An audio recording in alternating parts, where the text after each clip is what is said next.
We're going to be playing a song based off of Psalm 23, but I just wanted to take us for a couple moments into the mindset of this prayer and into the mindset of Jesus before we play. Today we're focusing our attention on prayer and worship, and so the question we're thinking about now is, what is prayer and worship, and why is it so important? And to find that out, we need to look no further than Jesus himself. There are many examples in Scripture of Jesus either going off to pray, or praying with his disciples and followers, or praying before healing someone of their sickness or their affliction. But the two that really stick in my mind are, and that I often think about myself, are Jesus in the Garden of Gethsemane and Jesus on the cross. In the garden, we find Jesus at his lowest, at rock bottom, and he knows what must happen going forward. He knows he will be betrayed, tried, humiliated, crucified, and killed. The method of his death is even seen by some as a curse. Only someone who dies in this way, they're cursed. And so Jesus pleads with God to let this excruciating circumstance pass him by. And it's here that we see one aspect of what prayer is. Prayer is a conversation. It's back and forth between him and his Father. Jesus pleads for his life. He pleads that God would take this cup from him. And his anguish is so great that he begins even to sweat blood. But ultimately, when it comes down to it, Jesus is strengthened by God. Jesus submits to God's will. He says, "Not my will, but your will be done." He then returns to his disciples with resolve and goes to the cross willingly, with full confidence that the Father is with him. And on the cross, we see another aspect of what prayer is and why it's so vital for us. Prayer is conversation, and it's also intercession. Jesus is interceding. Jesus hung between two criminals, one on his left and one on his right, and in the midst of the jeers of the crowd, their mocking, rage-filled voices, which are our voices, falling on him like waves, he looks to the heavens and he makes intercession for the very people who were mocking him. He prays for them. He says, "Father, forgive them, for they know not what they are doing." Jesus embodies the 23rd Psalm in his life and in his death. And so let's go there. Let's take a minute and go there.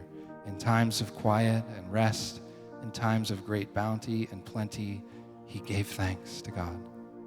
"The Lord is my shepherd. I shall not want." As he walked the road to Golgotha, "You lead me in paths of righteousness for your name's sake."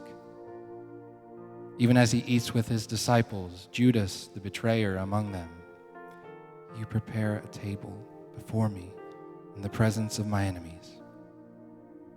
He prays in the garden, drops of blood falling from his face, and as he walks through the crowd to his death, to the cross, "Even though I walk through the valley of the shadow of death, I will fear no evil, for you are with me.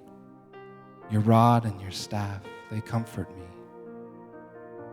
And as his final waning breaths fall coarsely from his body, he assures the criminal on his right, "Today you shall be with me in paradise. Surely goodness and mercy shall follow me all the days of my life, and I shall dwell in the house of the Lord forever." Jesus' life was a prayer, a constant conversation with his Father, and we're invited into that conversation. In the same way, also, our lives are called to be living prayers. That is, our words and thoughts and actions are done for him and through him. And it's in prayer and worship that we join that great conversation between Father, Spirit, and Son. Our Father is ever near to us. He's always drawing us, calling us in times of great plenty and bounty, and also times of sadness and great anguish. He's calling you today. Receive him, follow him, embrace him, and surely goodness and mercy shall follow you all the days of your life. It won't be easy, but as Jesus died, he thought of you. He forgave you. He made intercession for you, and he is calling you. Answer his call.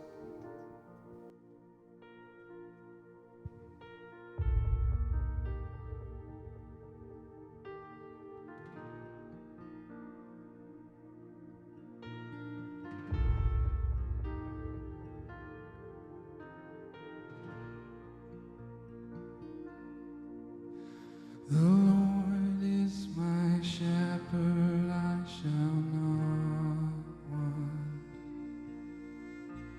In green pastures he makes me lie down. He restores my soul and leads me on for his name, for his great name. Surely good